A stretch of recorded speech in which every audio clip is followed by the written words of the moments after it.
नमस्कार दोस्तों, OCN network में आपका स्वागत है। मैं हूं ओमकार चौधरी। वैसे तो आम तौर पर जब राष्ट्रपति का अभिभाषण होता है साल के शुरू में, तब धन्यवाद प्रस्ताव पर हुई चर्चा का जवाब देने के लिए प्रधानमंत्री नरेंद्र मोदी आते हैं, हर साल आते हैं। उनके उस भाषण का राजनीति के विद्यार्थियों को भी और जो संसदीय इतिहास पर नजर रखते हैं उनकी भी, और जो प्रधानमंत्री के भाषण कला के प्रशंसक हैं उनको भी बहुत शिद्दत से इंतजार करते हैं उनके भाषण का। लेकिन पिछले कुछ समय में हमने ये देखा है कि प्रधानमंत्री के अलावा एक और नेता हैं जिनके भाषण का अब इंतजार किया जाने लगा है। कई बार तो लगता है कि अमित शाह प्रधानमंत्री नरेंद्र मोदी से भी कहीं अधिक तैयारियों के साथ सदन में आते हैं और जिस विषय पर बोलते हैं उस विषय पर कुछ भी बकाया छोड़ते नहीं हैं, और जिसको एक्सपोज करना होता है उसके तन पर कपड़े भी नहीं छोड़ते हैं। वो लंगोटी भी बड़ी मुश्किल से बचा करके किसी तरीके से पतली गली से निकलता है। और इसी का इंतजार था बुधवार के दिन का। राष्ट्रपति के अभिभाषण पर चर्चा हो चुकी, प्रधानमंत्री का उसमें उद्बोधन हो चुका बजट सत्र के पहले चरण में ही। पहले चरण के अंतिम दिनों में कांग्रेस पार्टी स्पीकर के खिलाफ अविश्वास प्रस्ताव ले आई। उस पर चर्चा हुई, उसका जवाब गृह मंत्री को देना था, और उन्होंने जो जवाब दिया है, राहुल गांधी बैठे हुए थे पहली पांत में।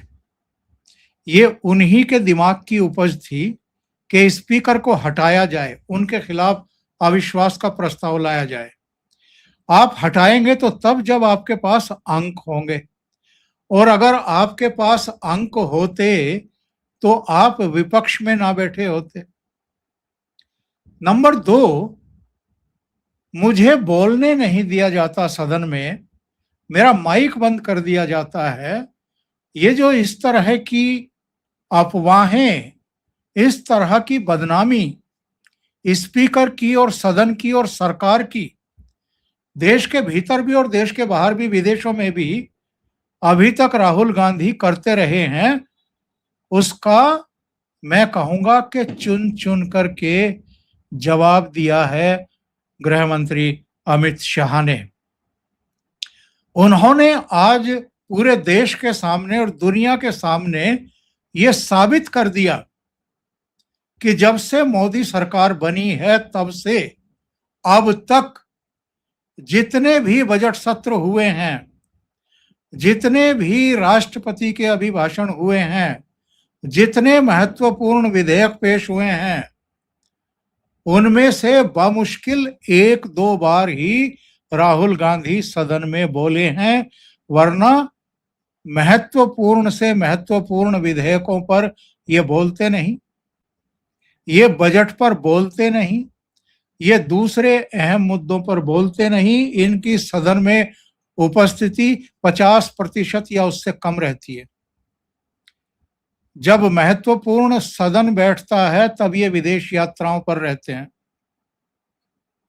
और उन्होंने तो यहां तक कह दिया कि अगर कोई मर्यादाओं को लांघ करके बोल रहा हो, नियम कायदे कानूनों को ताक पर रख करके बोल रहा हो, तो उसका तो माइक बंद हो ही जाना चाहिए। जरा उनके भाषण के अंश भी सुनेंगे और उन पर जो खास दृष्टि रखते हैं वीरेंद्र नाथ भट्ट साहब, उनकी राय भी सुनेंगे। तो भट्ट साहब जुड़ रहे हैं, उनको जोड़ करके चर्चा को आगे बढ़ाएंगे। भट्ट साहब, बहुत स्वागत है आपका। नमस्कार। तो पहले जरा सुन लेते हैं अमित शाह के भाषण के कुछ अंश, फिर आपके पास आते हैं। राहुल गांधी जी कांग्रेस पार्टी के भी बड़े नेता हैं। कई बार सार्वजनिक जीवन में ऑब्जर्व किया जाता है, लोकसभा चलती हो और पार्टी के बड़े कार्यक्रम लगते हैं, चुनाव लगता है और वरिष्ठ नेताओं को, जनता को अपनी पार्टी के विचार बताने के लिए, अपने प्रचार के लिए जाना पड़ता है। बहुत स्वाभाविक घटना है, सिर्फ राहुल जी के साथ नहीं हुआ, अनेक नेताओं के पास। मगर इसमें रसप्रद ये है कि यहाँ नहीं थे तो कहाँ थे? मान्यवर, शीतकालीन सत्र 2025 वो जर्मनी की यात्रा पर थे। बजट सत्र 25 वियतनाम की यात्रा पर थे। बजट सत्र 23 इंग्लैंड की यात्रा पर थे। बजट सत्र 18 सिंगापुर और मलेशिया की यात्रा पर थे। मॉनसून सत्र 20 विदेश यात्रा पर थे। बजट सत्र 15 इसमें से 60 दिन विदेश यात्रा में रहे। अब सब एक भयंकर कोइंसिडेंट है। जब भी बजट सत्र आता है या महत्वपूर्ण सत्र आता है, उनकी विदेश यात्रा लग जाती है और फिर कहते हैं हमें बोलने नहीं देते। भाई विदेश से सदन में कैसे बोलोगे बताओ भाई, कोई मुझे समझा दे मान्यवर। जो आदमी जर्मनी में है, इंग्लैंड में है, सिंगापुर में है, वो यहाँ कैसे बोलेगा? यहाँ वीडियो कॉन्फ्रेंस का कोई प्रावधान नहीं है मान्यवर, वरना तो वीडियो कॉन्फ्रेंस से भी उनको बुलवा देते। और मान्यवर, आज जब विपक्ष स्पीकर साहब के कंडक्ट पर सवाल खड़ा कर रहा है, कंडक्ट सिर्फ स्पीकर का नहीं देखा जाता, ये सदन जरा कंडक्ट पर भी आते हैं। लेकिन भट्ट साहब, जो कुछ गृह मंत्री ने कहा है उसमें तो सच्चाई है। जब महत्वपूर्ण सदन बैठता है तो राहुल गांधी तो देश में होते ही नहीं है जी। ये जो आज बोले हैं गृह मंत्री Amit Shah, it was long over due, क्योंकि ये लगातार ये संदेश जा रहा था कि नरेंद्र मोदी के तीसरे टर्म में जो हमले लगातार विपक्ष के हो रहे हैं और सरकार उनका समुचित जवाब नहीं दे रही है। वो मामला यूजीसी गाइडलाइन का हो या वो मामला ऑपरेशन सिंदूर के बाद का मामला हो, लगातार ये देश में माहौल बन रहा था कि पूरा एक तरफा माहौल चल रहा है, जबकि प्राइम मिनिस्टर की कार्यशैली में कोई अंतर नहीं है। अभी जो कनाडा के प्राइम मिनिस्टर इंडिया आए थे, माइक कार्नी, उन्होंने कहा जाके एक इंटरव्यू में कनाडा में, मैंने अपने जीवन काल में अपनी देश की जनता के लिए, अपने देश के लिए इतना समर्पित, इतना कमिटेड नेता मैंने नहीं देखा। और राहुल गांधी को तो पिछले 12 साल से ये काम कर रहे हैं कि लगातार सरकार के खिलाफ झूठी अभियान चलाओ, और 2024 में उनको सफलता भी मिल गई कि संविधान बदल जाएगा, आरक्षण खत्म हो जाएगा, उनकी सीटें 99 हो गई और इंडी अलायंस की सीटें बढ़ के जो है 230 235 हो गई। तो उनको लगा कि हम जो है अभी तो हम 99 पहुंचे हैं, अगर थोड़ा झूठ और बोलेंगे तो हम अगर 150 पहुंच जाएंगे तो हम सरकार बना ही लेंगे। और उनकी स्ट्रेटजी बड़ी सिंपल है, ये बात हम लोग पहले भी कर चुके हैं कि सरकार की जो विश्वसनीयता है, सरकार की जो वैधता है, सरकार की जो लेजिटिमेसी है, उसको लगातार कुठाराघात करो, लगातार मोदी की निजी साख पे हमला करो, और मोदी की साख पे हमला के साथ सरकार की साख पे हमला करो। और यदि उससे काम ना चले तो सारी जो संवैधानिक संस्थाएं हैं, सुप्रीम कोर्ट है, चुनाव आयोग है, सीएजी है, संसद है, उस पे भी हमला करो कि मुझको संसद में बोलने नहीं दिया जा रहा। आपने देखा होगा अभी पिछले वर्ष नवंबर में रामलीला मैदान में जी राम जी को, जो मनरेगा को रिप्लेस करने के बाद जो बिल आया है, उसको लेकर के एक रैली हुई थी नवंबर में दिल्ली में। वहां पे उन्होंने कितनी भद्दी भाषा का प्रयोग किया था मुख्य चुनाव आयोग के खिलाफ और 2 चुनाव आयुक्तों को लेकर के, और उनको लगा कि हम इस तरीके से चुनाव आयोग की विश्वसनीयता पे अगर दब्बा लगा देंगे तो हमारे लिए कहना आसान हो जाएगा कि हम चुनाव अपनी कमियों की वजह से नहीं हारे, हम तो चुनाव आयोग की बेईमानी से हारे हैं। देख लीजिए ममता बनर्जी का हाल क्या हो गया है। आज वो 6 दिन से धरने पे बैठी हुई थी, वो कह रही थी कि अगर मैं सत्ता से बाहर हुई तो हिंदुओं को, मुसलमानों से कोई बचा नहीं पाएगा। महुआ मोइत्रा कह रही हैं कि जो व्यक्ति ममता बनर्जी को वोट नहीं देगा वो बंगाल में नहीं रह पाएगा। तो आज ये बात साबित हो गई कि अमित शाह के जवाब से ये राहुल गांधी की जो स्ट्रेटजी थी कि स्पीकर लोकसभा अध्यक्ष के खिलाफ अविश्वास प्रस्ताव लाओ, ये इनके उल्टा पड़ गया। आज ये बूमरैंग कर गया। आज इसी बहाने देर से आया, 12 साल बाद आया, लेकिन राहुल गांधी की संसद के प्रति जो उनकी सत्यनिष्ठा है, जो उनका कमिटमेंट है, जो समर्पण है और जो सम्मान है, उसका पूरा कच्चा चिट्ठा आज अमित शाह ने संसद के सामने रख दिया। आप याद करिए पिछले 12 सालों में नरेंद्र मोदी सरकार के 12 साल हो जाएंगे पूरे इस वर्ष मई में, और सरकार के 13 बजट आ गए हैं। आप पिछले 12 सालों में कांग्रेस के किसी भी नेता का लोकसभा या राज्यसभा में राष्ट्रपति के अभिभाषण से हमेशा हर साल संसद का सत्र प्रारंभ होता है, उसके ऊपर डिबेट होती है, सारे सदस्य बोलते हैं, रूलिंग पार्टी के भी विपक्ष के भी, उसके बाद प्रधानमंत्री उसका जवाब देते हैं। आपको पिछले 12 साल में एक भी नेता का, कांग्रेस के नेता का नाम याद नहीं आएगा जिसने कभी पढ़ लिख करके सारगर्भित भाषण दिया हो। उसके लिए परिश्रम करना पड़ता है, उसके लिए शोध करना पड़ता है, उसके लिए लाइब्रेरी में जाना पड़ता है, उसके लिए स्वयं पढ़ना पड़ता है, तब जाकर के भाषण तैयार होता है। वहीं आप 2004 से 14 के बीच में जब बीजेपी अपोजिशन की पार्टी थी, आप याद करिए तो आपको अटल बिहारी वाजपेयी, लाल कृष्ण आडवाणी, मुरली मनोहर जोशी, राजनाथ सिंह, सुषमा स्वराज और कम से कम 15-20 और नेता हैं, गोपीनाथ मुंडे जो दुनिया में नहीं है, मेजर जसवंत सिंह राजस्थान के, वो भी दुनिया में नहीं है। ऐसे अनेकों नेता थे जो बहुत तैयारी से सदन में आते थे लोकसभा में, और लीडर ऑपोजिशन राज्यसभा में अरुण जेटली थे।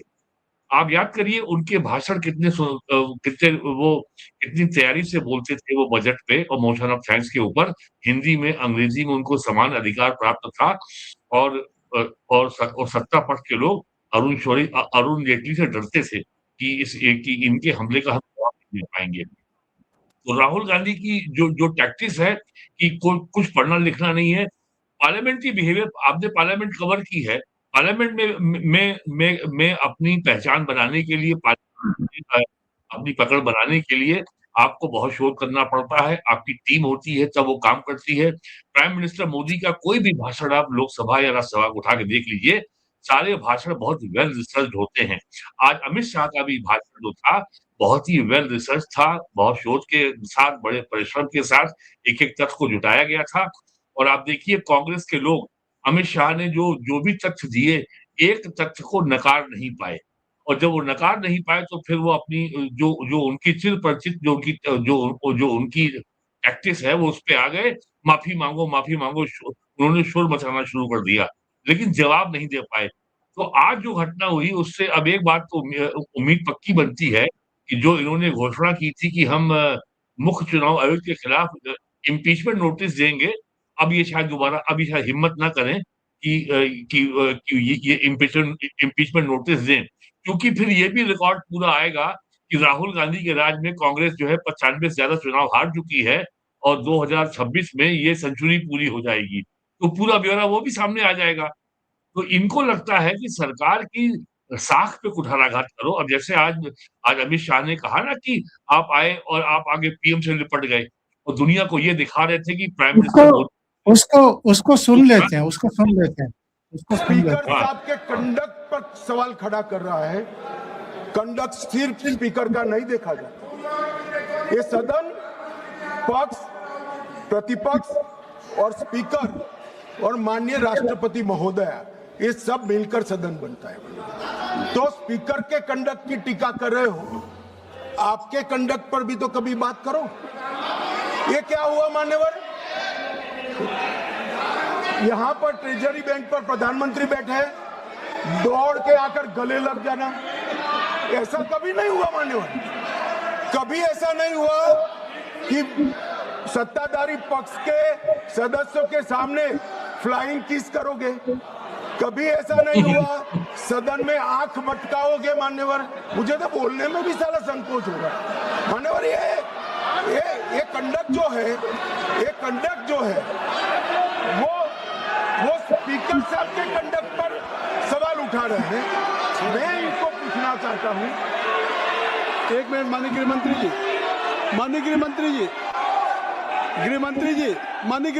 एक मिनट।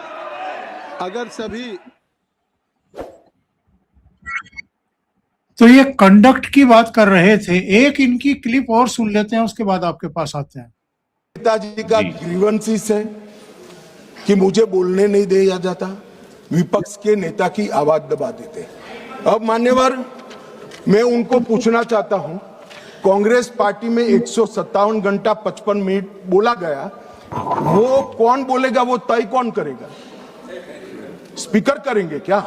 नहीं, वो तय आपको करना है, विपक्ष के नेता ने करना है। मगर बोलने का मौका आता है तब जर्मनी होते हैं, इंग्लैंड होते हैं मान्यवर, और फिर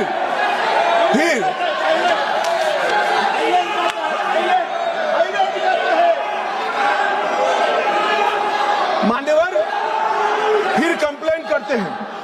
18वीं लोकसभा में मान्यवर, 18वीं लोकसभा में 157 घंटे और 55 मिनट कांग्रेस पार्टी के सदस्य बोले। मैं आपके माध्यम से विपक्ष के नेता को पूछना चाहता हूं, आप कितना बोले? क्यों नहीं बोले? कौन से स्पीकर ने रोका था आपको? कोई नहीं रोक सकता। एक गलत प्रचार किया जा सकता है, किया जा रहा है लोकसभा को बदनाम करने के लिए। देखिए मेरी बात और तो मैं क्या है, आपके पास आने से पहले दर्शकों के सामने कुछ बातें रखता हूं। जो अमित शाह ने कहा, भूमि अधिग्रहण विधेयक में राहुल गांधी ने हिस्सा नहीं लिया, संविधान का 122वां संशोधन विधेयक हिस्सा नहीं लिया, आधार प्रणाली विधेयक हिस्सा नहीं लिया, मुस्लिम महिला तलाक विधेयक हिस्सा नहीं लिया, जम्मू कश्मीर पुनर्गठन विधेयक पर राहुल गांधी नहीं बोले, अनुच्छेद 370 रद्द करने से जुड़ा विधेयक राहुल गांधी नहीं बोले, सीएए विधेयक राहुल गांधी नहीं बोले, महामारी रोग संशोधन विधेयक राहुल गांधी नहीं बोले, भारतीय न्याय संहिता से जुड़े विधेयक पर राहुल गांधी नहीं बोले, आयकर सुधार विधेयक पर राहुल गांधी नहीं बोले, वित्त विधेयक 2024 वक्फ संशोधन विधेयक पर भी राहुल गांधी नहीं बोले। पूरे शीतकालीन सत्र में राहुल गांधी अनुपस्थित थे।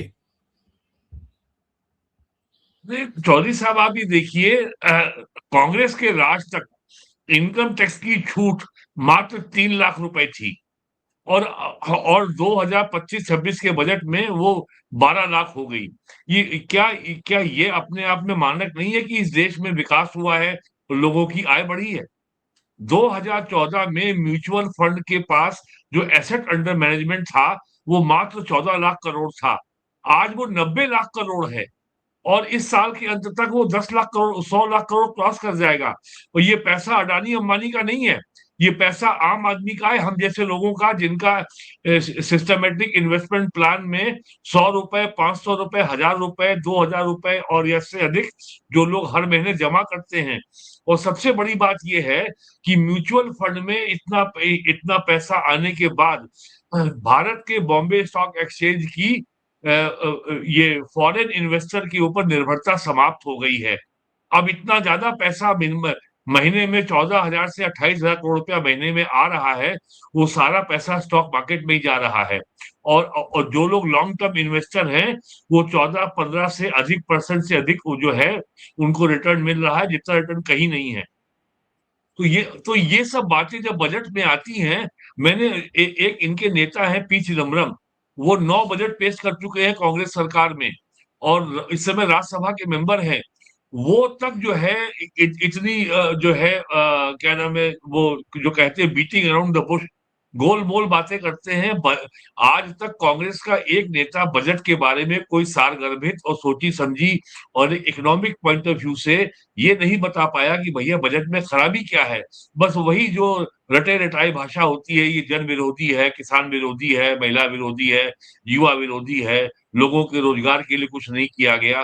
पिछले 12 साल में इंडियन इकोनॉमी 2.5 गुना बढ़ी है, क्या इससे रोजगार क्रिएट नहीं हुए? हर साल जो है, और पिछले 6 साल से लगातार भारत सरकार का जो कैपिटल एक्सपेंडिचर है वो 10 लाख करोड़ रुपए से ऊपर है।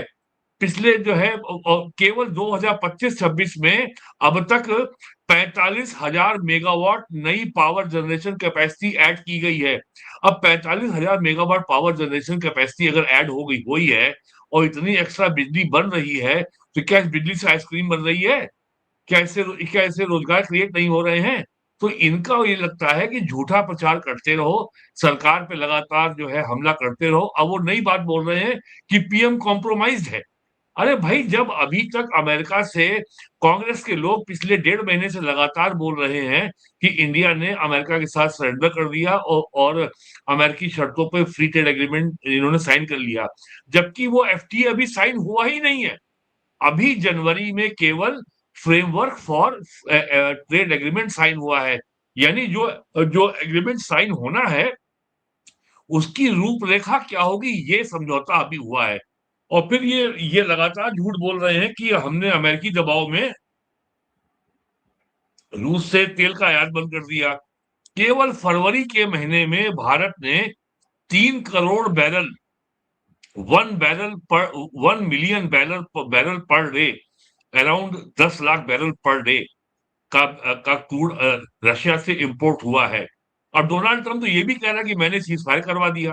और डोनाल्ड ट्रंप के बयान का खंडन तो पाकिस्तान के डिफेंस मिनिस्टर ने कर दिया कि हमारी अमेरिका से कोई बात नहीं हुई। अब ये लगातार और ये अभी 18 फरवरी को ये मध्य प्रदेश में किसान रैली भी करे आए कि नरेंद्र मोदी ने भारत के किसानों के हित को बेच दिया। भाई, जब एग्रीमेंट ही नहीं हुआ और अब तो वॉर चल रही है ईरान में, तो अब तो ये जो है 3 महीने 4 महीने बाद होगा।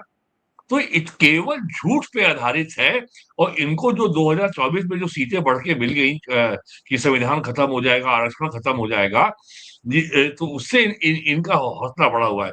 और एक बात और ये बात रिकॉर्ड में आनी चाहिए कि नरेंद्र मोदी के ऊपर केवल एक मुद्दे पे आप सवाल उठा सकते हैं कि जब हरीश रावत उत्तराखंड के मुख्यमंत्री थे 2017 के पहले, कांग्रेस की सरकार थी और केंद्र सरकार ने आर्टिकल 356 लगा करके सरकार को डिसमिस किया था।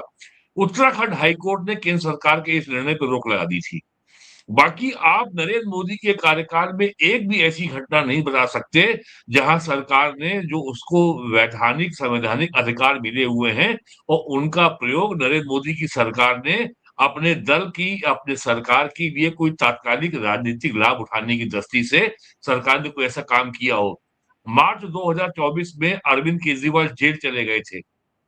बीजेपी के ऊपर बहुत प्रेशर था, ये समय है कि अरविंद केजरीवाल की सरकार को बर्खास्त कर दिया जाए। लेकिन बीजेपी ने तय किया कि हमारी लड़ाई पॉलिटिकल है और हम इनको चुनाव में हराएंगे, और ऐसे अगर हम बर्खास्त करेंगे तो ये पॉलिटिकल समस्या और दुगने वेग से लौटेगी। नरेंद्र मोदी के ऊपर पिछले 10 साल से दबाव है कि पश्चिम बंगाल में राष्ट्रपति शासन लगाइए। वो बीजेपी के कार्यकर्ताओं की, हिंदुओं की हत्या हो रही है, हिंदुओं का उत्पीड़न हो रहा है और वहां पे जिहादी आतंकवाद सड़ सड़ के बोल रहा है। लेकिन आज स्थिति क्या है? ममता बनर्जी अपने बाल नोच रही है। ममता बनर्जी धमकी दे रही है कि अगर मैं नहीं आई तो हिंदुओं का बंगाल में रहना मुश्किल हो जाएगा और केवल मैं ही ममता जो है हिंदुओं को मुसलमानों के प्रकोप से बचा सकती हूँ। तो ममता बनर्जी को अब ये दिख रहा है कि अब सुप्रीम कोर्ट जो है बहुत नाराज हो। और ममता बनर्जी इतनी बदहवास है कि सुप्रीम कोर्ट का आदेश है कि भाई आप अपने स्टेट सर्विस के अफसरों को चुनाव आयोग को दीजिए, उन्होंने कहा नहीं देंगे। सुप्रीम कोर्ट को Calcutta high court, Jharkhand high court, Orissa high court से कहना पड़ा कि आप अपने अपने स्टेट जुडिशियल सर्विस के अफसरों को दीजिए। मोदी चाहते तो पश्चिम बंगाल में प्रेसिडेंट रूल लगा सकते थे, क्या किया? तो आज ये सारा ब्यौरा प्राइम जो है अमित शाह ने साफ कर दिया कि राहुल गांधी संसद को बदनाम करने के लिए, संसद की विश्वसनीयता को समाप्त करने के लिए और पूरे दुनिया में ये पाखंड फैलाने के लिए कि भारत में लोकतंत्र कमजोर हो रहा है और भारत में तानाशाही आ रही है, भारत में इलेक्टेड ऑटोक्रेसी आ गई है। और ये प्रचार आपके यूरोप की मीडिया में खूब हो रहा है कि Modi is an elected autocrat. तो उसी को बल देने के लिए तो आज अमित शाह ने दूध का दूध पानी का पानी कर दिया। अब राहुल गांधी के पास झूठा आरोप लगाने का काम उनका जो है अब मुश्किल हो गया है। अब देखिए, अब ये देखना होगा कि वैसे संसद का सत्र अभी तो 2 अप्रैल तक है। लेट अस होप कि ये क्या करते हैं चुनाव आयोग के बारे में, क्योंकि चुनाव आयोग के बारे में इम्पीचमेंट नोटिस अगर ये देंगे तो उसका इससे बुरा हाल होगा। अभी तो पाइपलाइन में राहुल गांधी के खिलाफ वो प्रस्ताव भी है जो निशिकांत सब्सटेंटिव नोटिस बहुत गंभीर मामला है, उसमें उसमें तो उनकी निशिकांत मेंबरशिप लग सकती है। हाँ, उसमें एक कमेटी का गठन होना है, उसकी रिपोर्ट आनी है, उसके बाद उस रिपोर्ट पर चर्चा होगी, मतदान होगा, मतदान में जो उसमें सिफारिश करेगी वो कमेटी, उसके हिसाब से राहुल गांधी सदन की सदस्यता भी खो सकते हैं अगर ऐसा कोई प्रस्ताव रखा गया तो अभी इनके बहुत कड़े दिन शुरू होने वाले हैं। अभी ये मामला केवल यहां तक सीमित रहने वाला नहीं है। ना, अरे आप ये देखिए, पार्लियामेंट में चले आते हैं अपना नाइट सूट पहन करके, पार्लियामेंट में टी शर्ट पहन करके आते हैं, पार्लियामेंट में खड़े होकर ऐसे चाय पी रहे हैं कि जैसे कि सड़क किनारे ढाबे में चाय पी कर रहे हो। तो एक parliament is the most premier democratic institution of India. उसकी एक मर्यादा है, उसकी एक डिग्निटी है, उसकी एक गरिमा है। और अगर उसकी गरिमा का उल्लंघन, उसकी डिग्निटी का वायलेशन अगर अगर लीडर अपोजिशन ही करेगा, तो ये मर्यादा कितने दिन बचेगी? और ये और ये आज जो रिकॉर्ड स्टेट उन्होंने रखा है, आप बताइए, कभी पार्लियामेंट के बाहर बोल रहे हैं कि वो चौकीदार चोर है, कभी बता रहे हैं कि वो जो है, वो कभी बयान दे रहे हैं वीर सावरकर के बारे में कि मैं राहुल गांधी हूं, मैं राहुल सावरकर नहीं हूं। दोनों मामलों में उनको कोर्ट में माफी मांगनी पड़ी। और फिर जो है और जब अभी जो है जो रैली हुई थी रामलीला मैदान में दिल्ली में नवंबर 2025 में, वहां नारा था कि साहब जो है, मोदी तेरी खबर खुदेगी। What kind of politics is this? और ये भी आपने देखा, उन्होंने अपने यूथ कांग्रेस के सम्मेलन में कितनी शेखी बिगाड़ रहे थे कि एआई समिट में हमने काम कर लिया। अरे भाई, AI summit was a international summit. वो गवर्नमेंट ऑफ इंडिया का ऑफिशियल समारोह था, वो बीजेपी का पार्टी का फंक्शन नहीं था। और वो आप जो है कहीं से भी भट्ट साहब वो नेता प्रतिपक्ष लगते ही नहीं है, लफंडरों की तरह व्यवहार करते हैं। कभी अरे केंद्रीय सर, आप मंत्री की बताइए, कोहनी पकड़ करके को 2024, 25, 26 3 सत्र हो चुके हैं। आप उनके लीडर अपोजिशन का एक स्पीच आप कोट नहीं कर सकते जो उन्होंने कोई बड़ा स्पीच दिया हो। एक स्पीच उनका नहीं बिल्कुल है। और जबकि नहीं, लीडर वही अपोजिशन आज आज इंपॉर्टेंट। अमित शाह ने वही गिनाया है कि इतने विधेयक हाँ, पेश हुए हैं, महत्वपूर्ण विधेयक पेश हुए हैं, किसी एक विधेयक पर राहुल गांधी बोले नहीं है। कोई तैयारी करने की जरूरत ही महसूस नहीं सर करते हैं। 12 साल में आप ये बताइए, 12 साल में नरेंद्र मोदी के कार्यकाल में कांग्रेस एक ऐसा मुद्दा खड़ा कर पाई हो या खोज पाई हो देश में, जिसमें वो ये कह सके कि नरेंद्र मोदी सरकार का ये कदम बहुत जन विरोधी था, राष्ट्र हित में नहीं था और इसको राष्ट्र की बहुत हानि हुई। वो कह सकते हैं कि साहब जो है, आपने नोटबंदी की। नोटबंदी का ये परिणाम है कि आज एक महीने में जो यूपीआई से जो ऑनलाइन जो पेमेंट हो रहा है, एक महीने का आंकड़ा 25 लाख करोड़ रुपए से ऊपर है। और आज दुनिया में भारत नंबर 1 पर है।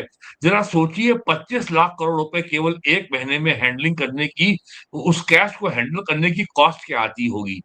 आज अखबारों से ये खबर गायब हो गई है, राहजनी वाली, कि साहब वो जो है व्यापारी लखनऊ आया था कानपुर से और वो पैसा लेके जा रहा था, लूट लिया गया। व्यापारी अब भी आता है, पैसा अब भी ले जाता है, लेकिन वो पैसा अपने फोन में लेता है।